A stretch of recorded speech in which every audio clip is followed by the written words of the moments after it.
Welcome, everyone. Happy Monday. I'm the Grace Strega, and I'm here to give you your daily collective read for today, Monday, March 31st, 2025. What do we have coming through on the cards for today? Can I please have the first five cards in our five card spread? First two cards we are starting our day off with today are, I love it. So I got to stress this. We've got here the Two of Cups in its upright in combination with the 10 of Pentacles in its reversal. I love these two cards together because here's the thing I need to stress about it is, and I need to point this out.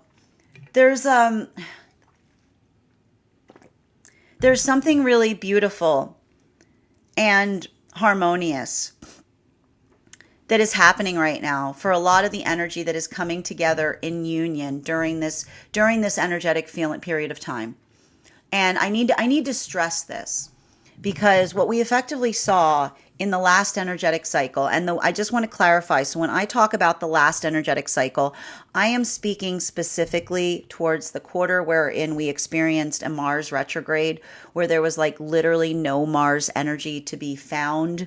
We were like in the arid, like Mars had just gone on a little vacation, and it was requiring us to do a lot of work in the lessons of understanding the difference between confidence and courage. Confidence being something that we navigate with a sense of surety. Courage, work like the security that we create in being unsure but doing the best that we can. This is why I keep on describing that these partnerships that are forming right now are chariot partnerships. Do these energies, because I love this, because the energies are trusting one another, because they're leading with the statement, I don't know what I'm doing. Why does it mean so much when someone, we need to talk about this because it's navigating the, and we gotta back up a little bit here because we were talking about this yesterday. Whenever we are when we are being brave, it often feels like we articulate and say, I don't know what I'm doing. I hope it's the right thing, right? There's a trepidation point that we often hit because we're doing something in a way that we haven't done it before, right? It's giving me a lot of this, it's giving me a lot of that fledgling energy. But it's often those moments that you see in another, the ability to acknowledge their own trepidation. And I keep on seeing the difference between the trepidation that says, I can't, versus a trepidation of saying, be patient with me as I'm trying, right? It's that tender moment that we often identify and recognize that we see in another. That, and again, I'm going to tell you, it feels somewhat vulnerable, right? Because often when we talk about, and I keep on seeing this, when we lovingly hold our fear, I need to point this out. When we lovingly hold our fear, it often communicates as worry, right? Because it is the worry, right? It is the acknowledgement of worry. And I keep on seeing worry about the self, right? Being able to find that modality of articulating to another and sharing with each other our fears. It's not the space that we project them, right? It's the space that we acknowledge that they're there. So I keep on seeing that there's something really profound and beautiful that's occurring right now in some of these connections. Remember I said they're chariot connections. They take time to form. There's trepidation there because this is the energy that is coming to trust one another by each other's ability to disassemble, right? Not just to feel a strength of intensity in terms of how one feels, but doing the additional hard labor of understanding the reasons that one feels strongly. Those are different things, right? I'm going to say that again because it's important. The difference between the ability to identify the ego that feels strongly versus the higher self is the ability to push through the feeling of feeling something strongly, to be able to find the words to articulate why something has so much meaning, right? And so I keep on seeing there's a lot, these are very slow connections that are forming. There's a lot of hesitancy there. There's a lot of trepidation, but it is the secure, I keep on hearing, it's the security of experiencing something where it doesn't feel like it's a rush, right? It is the intention. It is, I keep on hearing, it is the intention in the midst of a rush, right? It's like almost those moments that it feels like time stops. So I feel like there's a lot of that, like, I keep, it's actually like it's meet cute energy. I'm going to actually say that.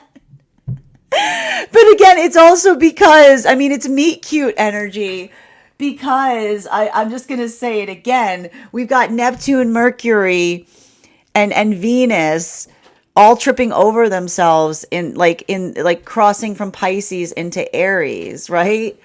So it's like there's a lot of that, like it's a lot of that, it's like a lot of that, like I keep on seeing like that it's almost giving, like I told you, like the training wheels. It's giving like almost like, it feels almost like cocoon as well. Like it feels like a lot of that space where there's like, yeah, training wheels is also like a cocoon because it's like something that is growing, that is vulnerable, that takes time, right? Now, for energy that is coming into divine union, I keep on identifying that there's something really beautiful here because this is the energy that says, I love watching you. I love watching you take your time and become the person that you're becoming. Because I need to describe, and this is what we were seeing that was coming through, the difference between the fallacy of building into potential, into another person's potential, versus seeing someone authentically is literally the moment that we understand that what we see within another is what they see within themselves. This is often an identification point of alignment because in those moments, and this is sometimes when we realize, like when we have those moments that feel like they're heart stopper moments, is often a moment that we recognize that the perception of what we potentially thought we were building towards with another isn't what they themselves were creating. This is why we always are wary about building into potentiality in others, right? It should never supersede what another person sees within themselves, right? But what's beautiful about some of the energy right now that's coming into divine union is recognizing that the transparency that occurs when you understand and identify that the shape that is formed by seeing the version of the higher self within the counterpart is such that you understand and identify that you're in alignment, right? Like that's why we talk about it in relationality to being clear-eyed, because it is the clear-eyed perception of seeing someone truly, both seeing them in the space of not seeing them as perfect, seeing them as, again, the flaws that are becoming facets, but also recognizing the state that what you hold as another's potential, they also identify and define as the work that they themselves are building upon. This is often integral in healthy alignment because it feels good and it is good, right? It is moving towards that higher self and not feeling like one is alone on that journey, that another person is also participating in that space. And so that's why I keep on hearing that energy to a certain extent feels like they're stumbling upward at this time because they're saying to each other, we're not perfect, but we don't have to be. We just need to be moving in the same direction and identifying and feeling that feeling of perfection that we move towards is mutually shared. While for masculine and feminine energy right now that is deep within divine union, this is why I keep on seeing that this energy is already this is energy that's already deep within Taurus and Gemini, right? Which is like, it doesn't feel so vulnerable. It feels much more protective. The energy deep within divine union notices that vulnerabilities are happening. And that's what's happening right now. Like the energy, deep within divine union, is working to protect vulnerability. It's like, It's more like shield energy. It's more like absolutely not. But that's why we kept on having that message that was coming through for a lot of the energy in divine union, which is the exquisite insistence of the sacred knot, which isn't stubbornness, because stubbornness cannot be explained. But when we hold to something with a sense of affirmation, we want to talk about it. We want to share it. We want to be able to articulate the meaning that something has to us that feels like it is grounding and fortifying. Center card in our 5-card spread for today is the Emperor card in its reversal. So there's a lot of this work that we're recognizing and identifying right now in relationality. Like, this is the vulnerability point.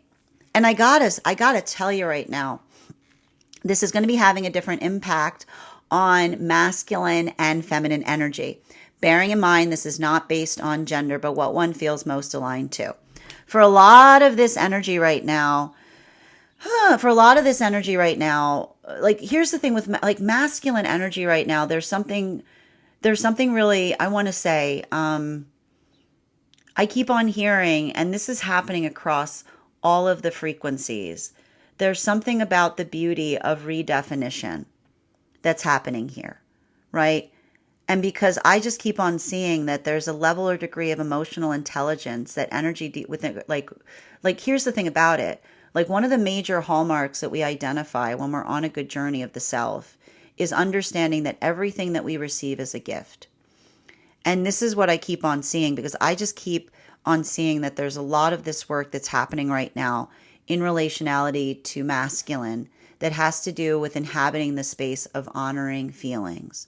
But what's beautiful about that is I keep on seeing that isn't that, like, it's the difference between fickleness and expansion. Like, that's what's so magnificent for, I'm seeing, for a lot of the energy right now deep within divine union. Because often when we're in a healthy energetic connection, we feel more inhabited in ourselves. We're able to find ourselves more. We're able to articulate more. And I just keep on seeing that there's a lot of that, like, there's a lot of energy right now deep within divine union that is finding themselves, right? But the finding the self is honestly, and this is what we talk about with the finding the self. The finding the self isn't looking outside the self. It is finding the ability to communicate how we feel in ways that feel like it's expansive. It's like finding the language, if you will. So I just keep on seeing that there's a lot of this space of masculine, like, going through some moments right now that may feel like they're energetically fragile, but at the same time, it's the type of fragility that is, like, I keep on seeing is the amplification point of understanding the self, right? You ever notice, like, when you are in a space, like, when you kind of move in a space where you're not holding on to the self so tightly, there's an aspect or perspective of the self that allows for that energetic empathy point. The lack of definition of the self. And so I keep on seeing that something really beautiful is happening here. And I already know the next cards that are come out, because masculine, as they move on that journey, more and more they feel the need not to feel like they have to describe themselves in a way that feels like it is definitive. Feminine, working on healing the egoic shield, often becomes more refined in their articulation of understanding the self. Continuing to get 4th and 5th cards in our 5-card spread. Yep, there it is. And this has to do a lot with, like, we're going to talk a little bit here with the work that's happening coming into with Neptune transiting. And here's the thing. The way I like to describe this is I keep on getting the message, like, when Neptune moves, we all cry, because there's a lot of emotionality there. Like, Neptune is the realm, is the keeper of the emotions, right? It's working into the space of honoring the feelings. Now, what is the message that Neptune keeps on saying? Like, what is the message that Neptune keeps on saying to us as it moves out of Pisces into Aries? Don't confuse depth with direction, right? Don't confuse depth with direction. Don't confuse a lot of feeling with directionality, because Neptune, and that's what's beautiful about Neptune. Neptune shows us the lessons that we attach to Neptune. Say you can walk and chew gum. You can do both. You know what I mean? Like, Neptune is the ultimate energy that can walk and chew gum, because you have to think about the ocean. The ocean contains everything, right? The emotion, like that, Neptune contains everything. But is Neptune a static place? Is it still water? No, it's got its waves. So it talks about the fact, like, often the journeys that are connected to Neptune talk about the depth of emotions that don't negate direction. So we see even now that there may be I keep on seeing a lot of chapters closing and a lot of new chapters opening, coming through and articulating upon these points, right? Because, and this is what we're talking about here, what do we see that's happening? We're recognizing and identifying that when we're not in a space of honoring our feelings, when we haven't come into the space of honoring our fear, then the love we give others feels like fear. Right? We can have a lot of something, but giving someone a lot of something, having a lot of feelings for something, someone doesn't mean that's necessarily a good thing if you haven't done the work on healing. Because if I'm someone who's like, carries a lot of fear, and I haven't worked through that fear, and then I care about you a lot, it made me feel like I'm just dumping my fear onto you. So we do the work of confronting the self and finding the stability and strength within the self so that our love feels like love. And so I keep on seeing that there's either these limitation points that are being reached around circumstances or situations where another person is potentially trying to articulate something, and another person saying to them, your fear is holding you back, and another person saying, I'm not afraid of you, and them saying, it's not that you're afraid of me, it's that the thing that you're giving me does not feel like love, it feels like fear, right? That when we talk about the fact that we say that another person is too fearful, it's not potentially the fact that they're running away. It's that they're not doing enough. They're not being conscientious enough to recognize what they're giving isn't getting lost in translation, right? And so that's why we keep on seeing that for a lot of this energy right now, working in that space, this is why, what is the energy building into new energetic connections doing? What are they saying to each other carefully? You're safe with me. You're safe with me. And why are they disassembling how they feel? Because they're in those spaces of saying, I want to show you, like in the act of disassembling and being able to navigate and recognize how we feel. We say to one another, make no mistake, I never lose clarity when I start to feel a lot, right?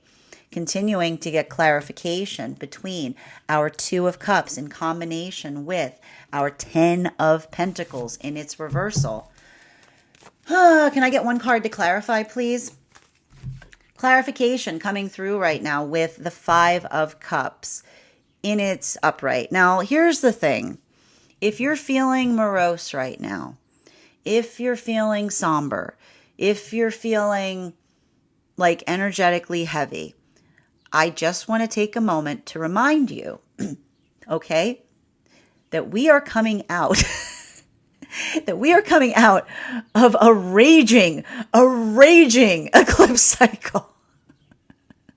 I need to stress this because it's not that all the eclipse cycles are usually this rough, but I'm going to say it again. The eclipse cycles, it's hard to navigate. And this is why we talk about the fact that we can never anticipate what's going to happen during an eclipse cycle. Because again, the eclipse cycles don't bring something new in. They just turn the volume up on wherever we find ourselves. This is why we talk about the fact that the eclipse cycles are chaotic, because they are unpredictable in the sense that you can't, like, you have to energetically look at what's going on astrologically to understand where the volume knob is going to be turned up on. They're not alike. They're never alike because of that. It's like, you're playing, and someone goes, and just turns every now and then the eclipse shows up and goes, and we'll put it to 11 and we'll put it back down again. Okay, so it's like, so there's a lot of that unpredictability that we navigate in those spaces. And that's why we also see sometimes that everybody's like, oh, goody, I survived the eclipse cycle. And it's like, it's not the eclipse cycle you have to worry about. It's afterwards.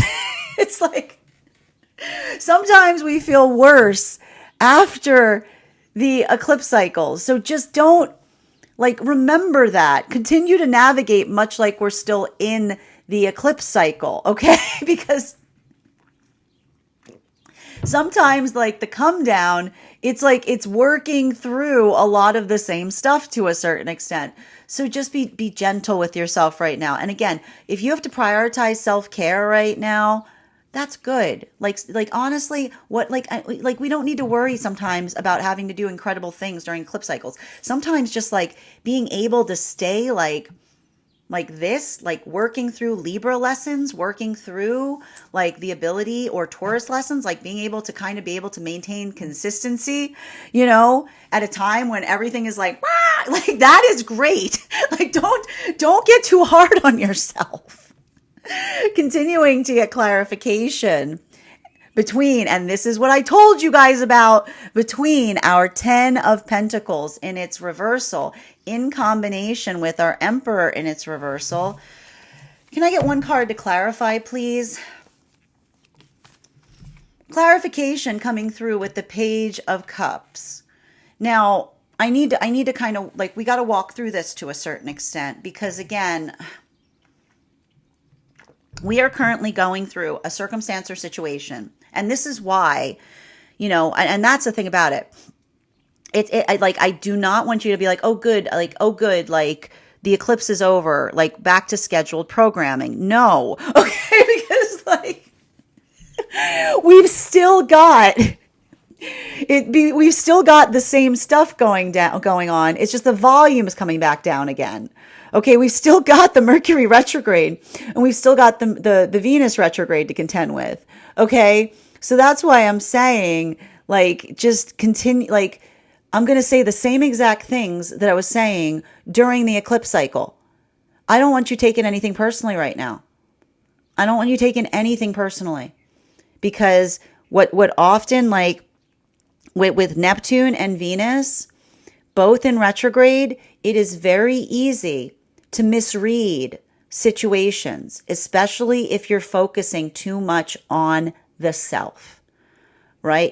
I mean, like it, and I know, and I don't want to hear, and listen, I don't want to hear it. Go ahead, take your time now. Give me all the reasons, why you feel energetically provoked. I don't care. Okay, now I'm going to say to you, I am going to be your good mother, and I'm going to say, I don't care. I don't care who started it. I don't care what you think they meant by that. I don't care. I do not care. I do not care. And I mean that because I love you. Okay, okay, that's what I mean. I mean that I do not care because I love you. Because when we identify and work through circumstances or situations, it is not about being reactive. It is about being our best self.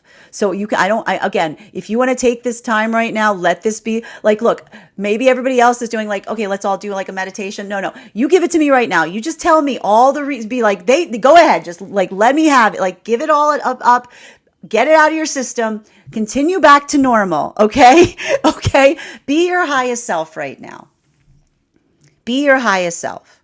Identify and recognize. And if you're feeling energetically triggered, I want you to see that as a call to be your highest self. Okay? Because everything about this energy right now, I'm telling you. Okay? The thing with the Venus retrograde cycles is it often distorts our perception of things. So I'm saying, don't look outside the self for that. Look within. Okay? Continuing to get clarification between our Emperor card in its reversal in combination with our 7 of Cups in its reversal. Can I get one card to clarify, please? Clarification with our 5 of Wands in its upright. So working through the context of, like, again, we have to navigate this right now. Let's have a conversation about working through. And that's the thing about some of these eclipse cycles, especially this eclipse cycle, bringing out potentially a little foreshadow work. But remembering that when we're navigating the space of our anxiety, when we're navigating the space of our fear, what do? We confront it, right? We allow ourselves to be present to it, because when we are able to find the courage within ourselves to face our fear And that does not mean running full tilt towards your fear. Okay. Okay. Please, does not mean running full tilt towards your fear, but being able to look at what our fear is asking for us to see. Right? You know how we describe it here. We look at the fear as like a little child. Okay. Little creepy child fear, like has very good at surprising us. Like, Tab's like, oh my God, what are you doing here? Right? Wants to show us something. Right? Our ability to kind of see what the fear is asking. And sometimes that energetic fear is wild. Like, we're like, what is that? And we go, little buddy, why did you make this? You're like, I thought of it in my brain. Be like, okay, that's cool. We're going to put it on the wall. We're going to look at it. We're going to look at it. But often, sometimes when we have those moments, we understand that our fear is asking for something that we can relieve, right? So the ability to look in that space of identifying what feels like it is supportive to us versus what creates that space within us, I keep on seeing that there's something very beautiful that's happening right now. And this is why I keep on defining that the partnerships that are forming during this time or during this cycle are chariot energy, because this is the energy that is finding each other beautifully by the word trying, right? And trying is a qualifier of doing, right? When we articulate the word try, often another sees us and says, it doesn't sound like you're trying to do anything. It sounds like you're actively doing it, because it's the ability that we put a qualifier on our work, that we allow ourselves to work in the space of our intentions. And that doesn't mean that we're perfect, right? It requires a lot of that roughness. It requires a lot of that, like, working through something. But that ability of doing so, that ability of recognizing, that ability of moving into a space that feels like we are trying to get better at something, it is often the definition, and I keep on hearing, stumbling upwards, right? Because we're not in that space. We're not looking for something that feels like it shifts the blame off of ourselves. We're looking for what we can do to try to make something energetically better. So I keep on seeing that there's something, like, I keep on hearing that the partnerships right now that are coming together are helper energy, right? They're in that space where they recognize and identify, and they try to come into a space of being able to identify what they can do within the self to change, how to make something easier, while also simultaneously saying to another, how can I help you on your journey as well? While for masculine and feminine energy right now coming into divine union, I just keep on seeing that for a lot of the energy coming into divine union right now, there is, it's working through not being too hard on the self.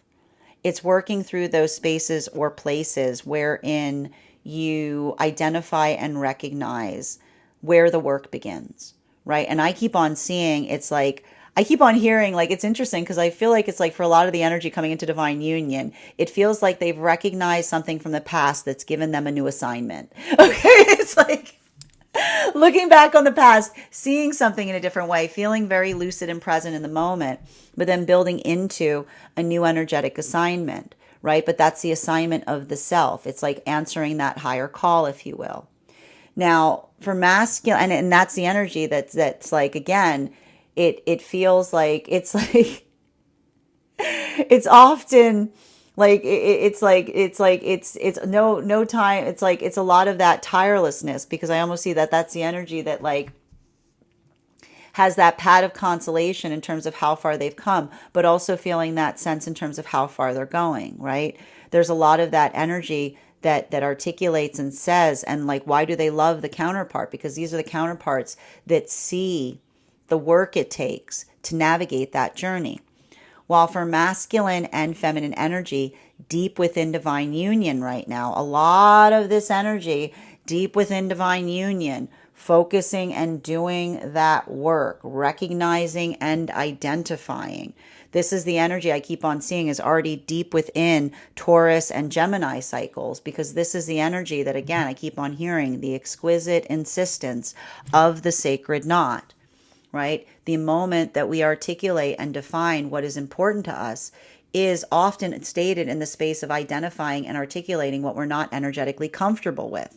But again, and this is what's beautiful, the difference that one is able to amplify and recognize between stubbornness and divine insistence is being able to articulate the meaning of something, why something means so much to the self, right? Because often when we talk about something that we insist upon, we feel like we answer the call to the higher self, because the higher self says, "Oh, you want to talk about it? I'm very happy to get I'm happy to go into building into the context of defining why something has value," right? It is the intrinsic nature of divinity that often talks towards the ability of understanding an energetic ideal. While when we're in a place of stubbornness, this can also be identified as a resistance or a refusal to change, right? The comfortability matrix that we don't want to change something, not because it has meaning, but because we don't like change. It's like, it's like, because like, it's working through it's like that heavy layer of working through something to a certain extent that we often sometimes recognize, like that we're holding on to something that doesn't feel like it's that energetically important. Like, this is what we talk about with surrender. Okay. It's like surrender isn't giving up. It's recognizing when we're insisting on something for no flippin' reason. Okay. Continuing to get clarification between our eight of cups in its reversal in combination with our Knight of Pentacles in its reversal. Can I get one card to clarify? Clarification coming through right now with Temperance and girls in our upright. I like it. We could all use a little bit of temperance right now. I am very surprised to see this card. There's a lot of energy right now in Aries, and Aries are not known for their temperance. But I need to point this out, and this is why I have to point this out. Aries become, I need to stress this. This is often a misambiguation that happens with Aries. When Aries see energy that is trying, and Aries will become the most patient sign on the planet.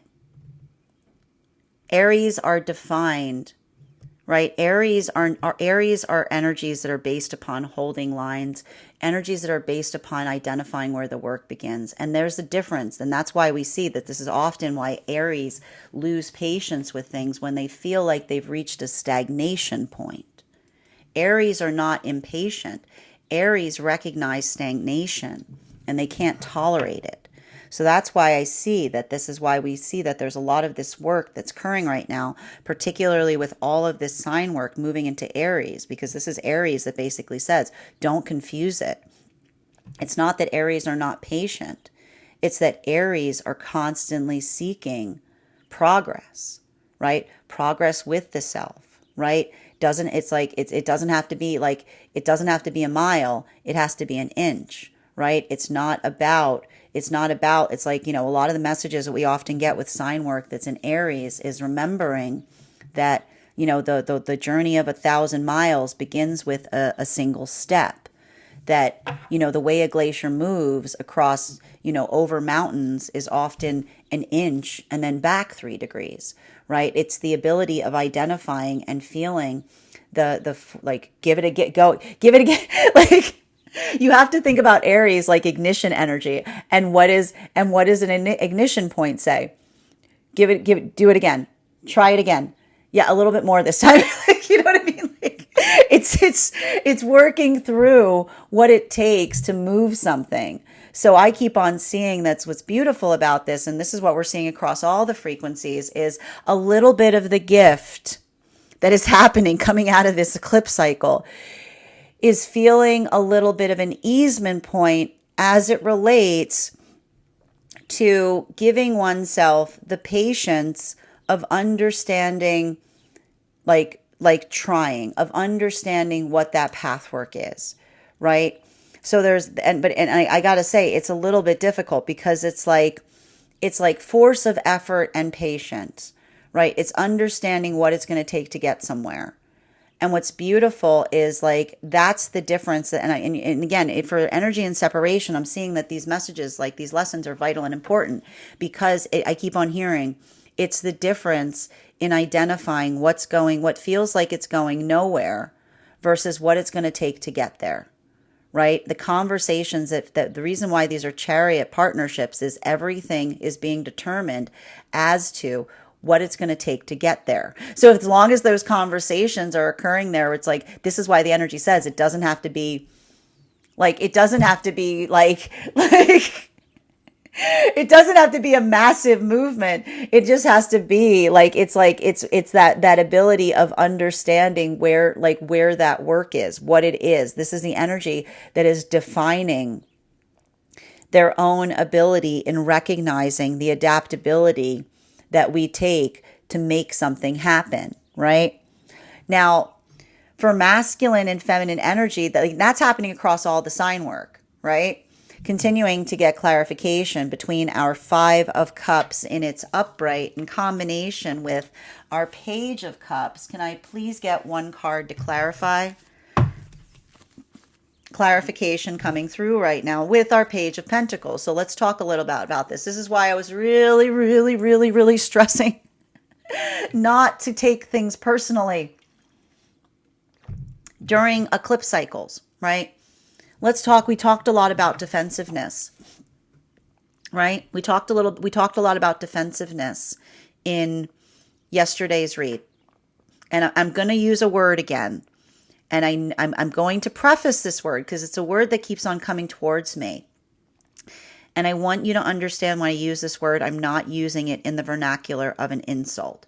I'm using it based on the original etymology of the term dumb, which is associated to numb. It is a dampening, right? When we are defensive, it is dumb.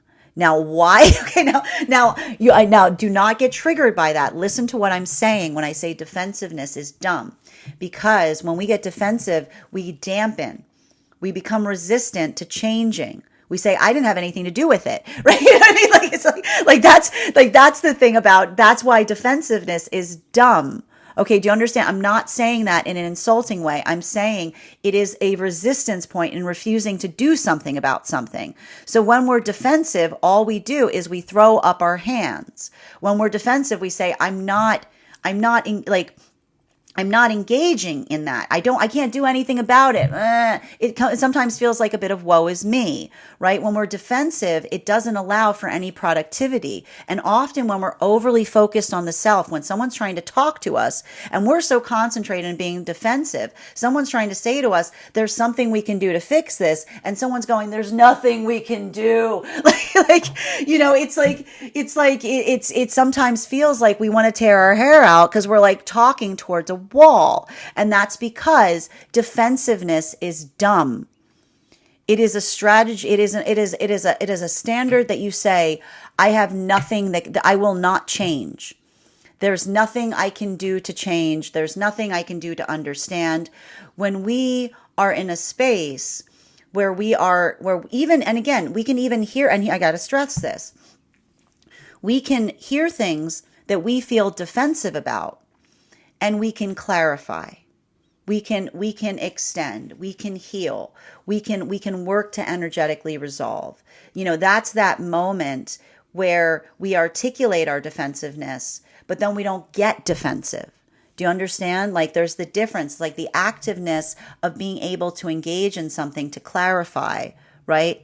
And to articulate and to take it, like to identify like how one can even in this, you can be, I keep on hearing, you can be defensive and still accountable, right? Often when we're in a healthy space, we can feel defensive, but then we can take accountability for what it is that we can do to move something in a positive direction. But that's why I keep on hearing that these are energies. And the only thing I'm seeing right now is there may be some separation of connections where it feels like another person is doing everything possible to make it easier for another person, and another person is refusing to move an inch, right? Like we have those moments that feel like it feels like so frustrating something because we're like, we have these moments that we're like, I could not, like, can't make it any easier. You know, like, and again, and that's like often like, it's like that work, and it's like all you need to do, like all you need to do is, you know, it's like working in that context. So, and that's why I keep on seeing that this is why these new energetic partnerships are approaching each other with so much of that fragility, because I keep on hearing them say, my love is not dumb, right? Which means my love is not numb. I don't just sit within the way I feel and not notice how it affects another. It's like, this is the energy that's trying to articulate to each other and say, I understand that love is active listening. It's not just what I want to give you. It's also how you receive it and how it feels to receive, right? Like that's, and I keep on seeing that this is energy that's almost articulating upon a past situation that feels like nothing they could do. It's like, and often those moments that we say like, there was nothing I could do to fix it. A little light bulb comes up on our head. A little light bulb comes up, right? It's the recognition point of understanding something that we were saying all along, but we didn't even recognize as we were saying it. Now, for masculine and feminine energy coming into divine union, this is why it feels like a little bit of a heartbreaking moment, because I keep on seeing that often, like, this is why we talk about the fact that healing is not just sunshine and rainbows. You know, anyone who tells you that it's like, oh, you're going to be great. It's like, no, if you want to feel great all the time, go be delusional. When we're in the space of healing, right? When you want to validate the self, when you're on a real journey of healing, it's usually not self-validating. Okay, like it's not. I need to stress this. I mean this with all the love in the heart space. We don't look to understand when we're trying, we don't try to find something to validate ourselves. We understand ourselves further. And that's usually messy work. You know what I mean? We usually look back and we see things and be like, oh, geez, Louise. You know, it's a lot of that. Like, it's a lot of that unpacking of the self. And I keep on seeing that there's a lot of this energy that's understanding that context. It's understanding where the work begins, right? It's understanding how we amplify and how we recognize and how we heal going further. So I keep on seeing that, like, it feels like, and it's funny because the reason it feels like the energy right now is in Scorpio is because and I don't mean this, like, honestly, like, please. And I know no Scorpios listening to this are going to take this personally, because I know they're going to understand it. It feels a little gross, but here's the thing. But the reason it sometimes feels a little gross is because we're seeing things about ourselves that we couldn't see before, which is often, and this is why Scorpios are always like, gross. It's like when we're ready to get our hands dirty in ourselves, we can become something more. We can change, we can adapt, right? And that's why, like, often those with Scorpio placements, they don't shy away from transformation, because they understand that in order to understand the self, you have to also embody and be ready to get your hands dirty in the messiness of the self in the process, right? Well, for energy right now, deep within divine union, woof, did you see how fast that card just flew out?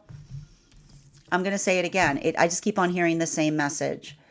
The exquisite insistence of the sacred knot. What is the difference between being stubborn and holding on to something of importance? You're able to explain why. You're able to contextualize on it. You're able to show another why something has meaning to you. And so I keep on hearing there's a lot of that energy in that space, expounding upon, expositing on, like, the intensity of what they feel, but not doing so, I'm going to tell you right now, not doing so from a place of refusal, right? Stubbornness is refusal. The exquisite insistence of something that is intrinsically important is often one that it is not one where, and that's why it's like the exquisite insistence of the sacred knot. It's being able to articulate upon an ideal that requires holding firm to an energetic standard. Continuing to get clarification between our Five of Wands in combination with our Temperance card in its upright. Can I please have one card to clarify? Clarification coming through with our Queen of Pentacles in its reversal. Now, I told you this is having a different impact on masculine and feminine energy. Bearing in mind, this is not based on gender, but what one feels most aligned to. I got to tell you right now, though, I feel like masculine and feminine right now are very much in alignment at this time. I would not be surprised if there isn't like a bit of quietude right now happening between masculine and feminine, because I got to stress this. You guys are always asking me like when the energies are in alignment, and often when the energies are in alignment, it's like it gets quiet. It's like there's like it's very like sometimes there's like that moment of quietude. Like there's a lot of that moment of like navigating something here, because I just keep on seeing that something that's valuable and important about that has to do with the fact that like, and I just need to show you this because it's really, really beautiful. And if you want to take a look at today's spread and you're listening on the podcast, you can head over to my Substack and you'll be able to see the cards that I'm referring to. So we've got here, and this card flew out of the deck, we've got the Ten of Cups in its upright, and then we've got the Page of Pentacles in its reversal, and then we've got the Queen of Pentacles in its reversal. Now, do you see these energies? This is energy in separation, recognizing and feeling the sense of moving towards another that shares their ideals. But are they running into each other's arms? No. No. Look at them. They're in that space where they're moving delicately. They're moving carefully towards one another. There's fragility here. This is energy that is finding one another wounded. And it's in that space of navigating. And this is the care. Like, what are they giving each other? Recognizing and identifying that these are energies that are carrying wounds of love. They're not forcing things. They're being energetically delicate. They're understanding the fragility of not trying to move too quickly, right? Because that ability or that expansion point of being compassionate for how another feels often articulates like, it's like the delicacy. I keep on hearing the delicacy, the delicacy. It's like, it's delicate. It's working in that space of like navigating carefully for the sake of being like working through the energetic fragility that we often feel, you know? It's like that moment that our love does not feel demanding. It feels like it's very patient, understanding where we find another, right? So there's a lot of attunement that I see that's happening right now for energy and separation as it relates to new connections. But that's what's interesting about it. It's not like the energy we saw last cycle. Those warrior energetic cycles were like it was like fast formed, like immediate, like it was like Wonder Twin energy. This is more like lace. This is more like training wheels. This is more working in a space of taking the time and the delicacy of navigating a situation where you recognize that someone is still in a space of actively healing. Continuing to get clarification between, and this is why I keep on seeing that these are the wings. Like, I just want to stress this right now. Look at the wings right now for the energy that is coming into divine union, because this is the energy. Do you see this? What are the counterparts saying to each other coming into divine union? In your eyes, my flaws become facets. In my eyes, in your eyes, there is like, and we talk about this, like, it's not the question of what we lack, it's what we're trying to do. And so I keep on seeing like the alignment point here says to each other as they're moving into divine union, the work is not about being perfect. The work is about perfecting. We are works in progress. And that moment and that space, like, this is the energy that says that they see each other's divinity in one another, because often the difference between building towards potential and seeing the divinity in another is seeing the potential seeing the potential that you see in another, and understanding that they are recognizing and embodying that same journey. Continuing to get clarification. This is why this energy transforms for energy deep within divine union as the exquisite insistence of the sacred knot, because we talked about the fact that these are all Gemini and Taurus energy, like, lessons. And what is the thing with Gemini and Taurus? How do you do it? What does it take? What it takes is what it takes. It's not about it's not about balance. This is often what Libras work through too, right? Balance is not about equal. Balance is about what it takes to keep something equal, right? There's a disambiguation point that often those who think of balance think of equal distribution. That's not how you create balance. Balance is identifying what it takes to do something, right? The balance in relationality to what it is that you're trying to create. So I keep on seeing that this is energy that says, that understands the difference between the balance of the self versus understanding the balance of what it takes to maintain an energetic consistency point. Continuing to get clarification between our Page of Pentacles in its reversal in combination with our 10 of Cups in its upright. One card to clarify, please. Clarification. Oh, look who it is. And we'll be studying this card on April 16th at 6 p.m. PST, 9 p.m. Eastern. If you would like to become part of that class program over on my Substack, we've got here the Hangman card, but it's in its reversal. It's more of that, like I keep on hearing, it's more of that work that we're experiencing right now as it relates to disassembling. So let's talk about this right now. It's saying to me, and what's beautiful is for the energy in separation, I keep on seeing that this is the energy that is disassembling in order to assemble. And I know that sounds paradoxical, but I want you to understand this. We talked about the fact that for a lot of the energy right now in separation, recovering from experiences where there was a whole lot of something that another person called love, but didn't feel like love, right? That in those moments that we haven't done enough work on the self, having, and like these are the lessons we often have with Neptune cycles. Depth is not to be confused with direction. Depth is not the same as direction. You can have a lot of something, but it doesn't provide direction. You can feel a lot of something for someone, but it's not direction. The only thing that is direction, and feelings do not have direction, right? This is why the energy is so invested in doing the work to disassemble how they feel, because this is the energy that says to each other, you are safe. You are safe when I feel a magnification point of feelings. You are safe when I feel an intensity of feelings, because in the moment that we feel an intensity of feelings, but we find the understanding, the perception of the self, not to be reactive to our feelings, we disassemble the feelings within ourselves to recognize what feels like it is valuable and important versus what feels like it is ego-driven and defensive, and what are often the emotions of the ego. They're dumb emotions, right? They're energy that wants to protect, and it's like the automatic switch that says protect. Why protect? Why protect? And again, it's not that the ego is negative, right? We have to think about this again. The way I like to describe the ego is like that buddy.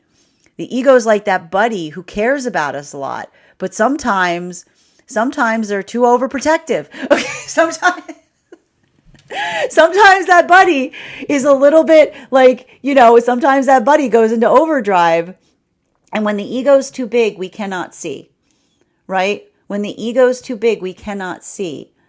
So we do that work in regulating our energetic ego. And so there's something about that the energy is working to the space of disassembling the emotions. And what they're saying to each other intuitively is, you're safe with me. My love is a safe place. You are not going to be hurt when I feel an intensity of something, because I understand the difference between feeling something and intentionally acting upon it. And that's happening across all the frequencies. Continuing to get clarification between our 10 of Cups in its upright in combination with our Queen of Pentacles in its reversal.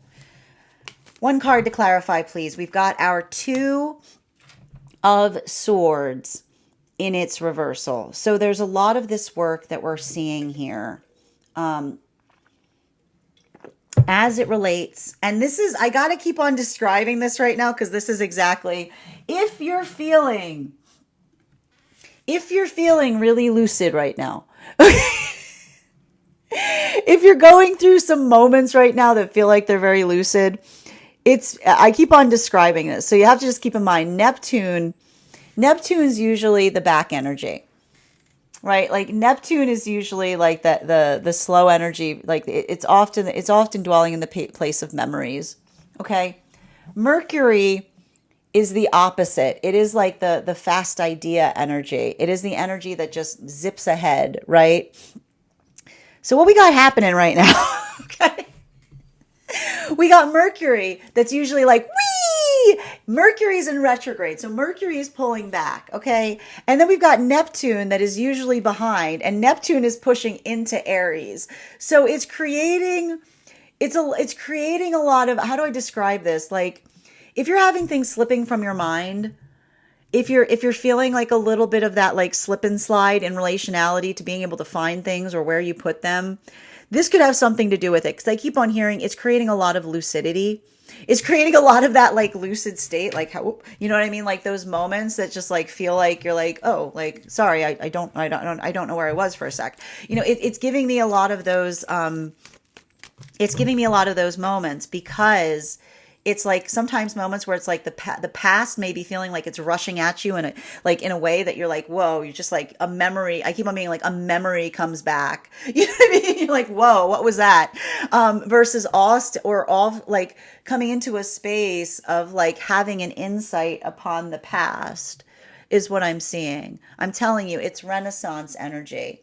And Renaissance energy is often about being able to make connections in time, right? Like being able to like see, like it's a lot of that, like, oh, here, pull this back up. You know, it's like, it's things that feel like they're out, like it's like things that feel like they're out of time that suddenly arrive at just the right moment, if that makes sense. So there's a lot of that type of energy right now. So if you're like picking up on that, like that has a bit to do with like this traffic jam that we've got right now. This traffic, I keep on calling it the traffic jam nostalgia factory that's happening right now between Pisces to Aries. Final card for today's spread, between our hangman in its reversal in combination with our two of swords in its reversal. Can I get one card to clarify? Yep, we've got our high priestess. We've got our high priestess energy, and it's in its upright. We love that there. This is exquisite. This looks beautiful. This is a beautiful, exquisite. It's yeah. Okay, so we're gonna talk about exquisite right now. And again, if you can't see today's spread, I would encourage you to go check it out on the Substack if you have the opportunity to, because I got to bring this back to the difference. The difference between perfect and exquisite. How do I explain this best? So we have to identify, exquisite is finding beauty in imperfection. Okay? Exquisite is different than perfect, because perfection demands perfection. Like perfection, I just need to stress this. Perfection demands that everything is like, feels like it's in order, right? Everything feels like it's in order. But exquisite is actually finding the beauty in something that is not energetically perfect, right? It's finding the beauty in something that feels like it's rare, right? It is the understanding. It's holding rarity in the eye of divinity. It is seeing something that feels almost like an anomaly. It feels like something that gravitates to us, because it's like the majesty of something that feels strange but is beautiful in that moment of strangeness, right? We often, and this is why we talk about, working in that context of uniqueness. We often see that those who have a quality to them that is unique, they don't necessarily embody perfection, but yet they are exquisite, right? Because it is it is the definition of a rarity of something that is so rarely found that it makes it feel even more beautiful. So that's why I keep on seeing that there's something really beautiful about the fact that this feels like it's Renaissance energy, because it is the definition of understanding that one must have a sense of perfection to be able to find the exquisite. That if you don't hold perfection in the standard of the self, then you don't see exquisite, right? Because it's like it's having, I keep on seeing the dual force of being able to identify and recognize perfection, but then also see the beauty of imperfection that often feels like that connection point within the self, because we can appreciate both and find the harmony in between, right? And it doesn't feel like a choice. It feels like a harmonic, it feels like a harmonic, it feels like a harmony, right? And so I keep on seeing that there's almost something coming out of this energetic cycle that's helping others see and define the difference and the uniqueness, the value of perfection, but simultaneously and similarly, the beauty of exquisiteness. Not confusing the two, not fighting against, not pitting them against each other, but being able to embody, to be able to build a deeper appreciation of something, both for how well it is perfect, like both in the space of something that feels like it's energetically perfect, but also in the grand gesture of beauty in seeing something that is again not perfect but exquisite because of its uniqueness. There was something, and that's happening across all of the frequencies right now. I want to give you some bottom of the deck information, just something to keep in mind going forward. Bottom of the deck, Ace of Pentacles, right? So there's a lot of that work, and this is why, again, we have to heal from this. I keep on hearing the ability to appreciate beauty is found in us when we heal from the state of trying to find perfection. Because remembering that perfection is something we reach for, but we never find. It's the higher self, right? The sense of perfection is always looking at something and saying, it could be a little bit more perfect. It's an impossibility point.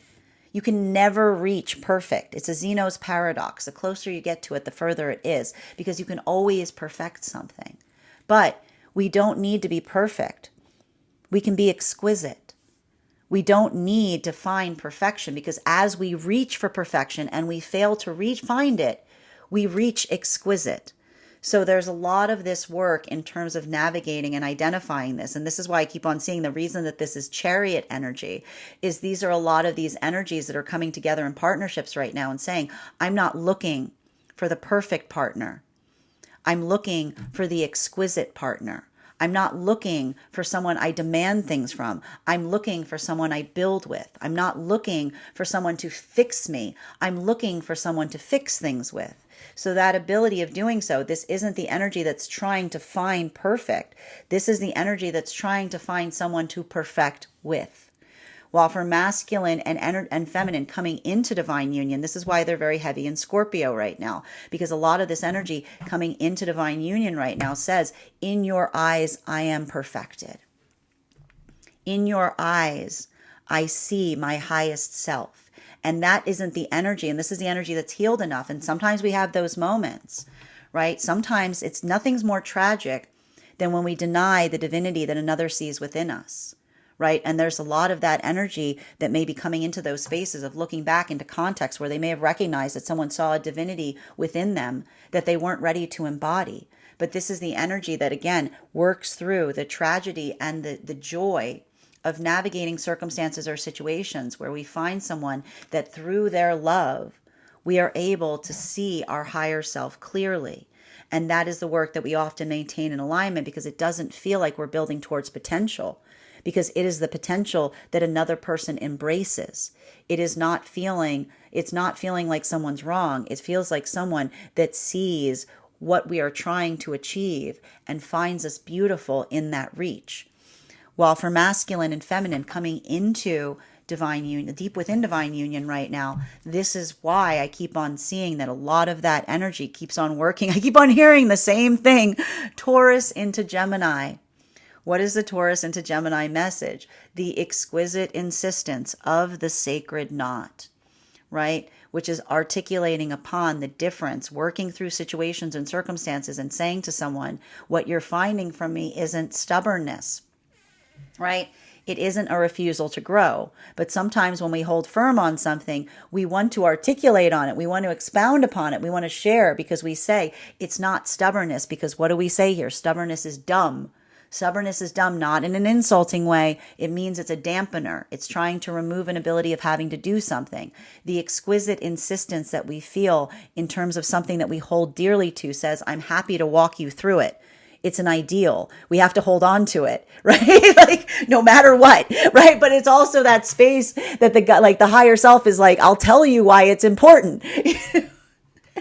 The higher self is like, how much time you got? I'll do this all day. We'll do this forever.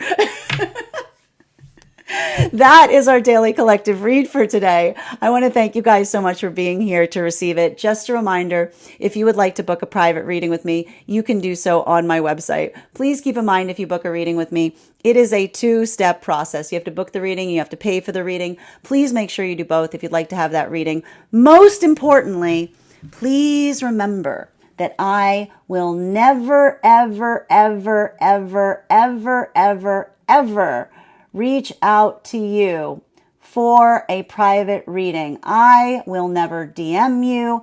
I will never PM you. I will never slide into your inbox and tell you that I have a very important message that only I can deliver. The only way you can book a reading with me is if you book one on my site. So I encourage you to do it there. Also, a couple of updates before we move into personal readings today. First and foremost, thank you to everyone who participated in our recent class on the Justice card. Our next tarot class will be held on Wednesday, April 16th at 6 p.m. PST, 9 p.m. Eastern. We will be focusing our studies on the tarot with a focus on the Hangman card. I am so delighted to be able to teach this card with you guys. We are going to talk about the history of the card, the symbology. I'm going to work you guys through the way to read that card in every position you may find it. I'm also going to be presenting you a unique spread that you will just be able to receive in that class. And all you need to do, if you would like to become a part of that class program, is become a paid subscriber to my Substack. Your paid subscription to my Substack is your ticket of entry into our live classes each and every month. You will also have access to a over 9 hours worth of material in the Tarot Church Library Archive. Now, it's not necessary to catch up, though now is a great time to join, because if you wanted to catch up, you'd have about 2 classes to do every week before our next class. So it's a great time to join if you want to catch up, but it's not necessary. I'm going to do my best to give you guys a recap of everything we've studied thus far before starting the next class. You'll also have access to a one-on-one chat with me to ask any questions that you may have in relation to anything that we are learning or currently have learned thus far. And if you decide to become a founding member to my Substack, not only will you receive a discount on the full year's worth of classes, but you will also have access to the entirety of the Tarot Church Library Archive. That's over 12 hours worth of class material in an ever-expanding library. You will also have access to a complimentary one-on-one mentorship class with me, wherein I will meet with you personally and assess where you are on your tarot journey and give you the best insights in terms of how to utilize those classes to the best of your advantage going forward. One of the things I tried to do in these classes was make them accessible to the absolute novice tarot reader as well as the seasoned reader. There's definitely something there for everyone. Don't let your lack of experience or your robust experience prevent you from joining our class program. And even if you don't become a paid subscriber to my Substack, I would encourage you to follow me there to stay up to date on any new offerings or services. I also post my weekly newsletter there, which will let you know about my in-person events as well as my online live schedule. I also post any of my new offerings there as well. And speaking of offerings, on top of my standard life path readings, I also offer mentorship classes. These are for any of my students seeking a more personalized educational experience with me. I take a very limited number of students for this reason, as those classes are focused on each individual's personal spiritual goals and journey work. Those classes can be purchased on an individual level or as a monthly class series, weekly or bi-weekly as your schedule permits. Also, for my clients that are seeking more consistent weekly tarot support, I'm very happy to offer weekly tarot insight packages. That is a package of 4 30-minute readings at a discounted rate so that you can stay more consistent on your personal journey.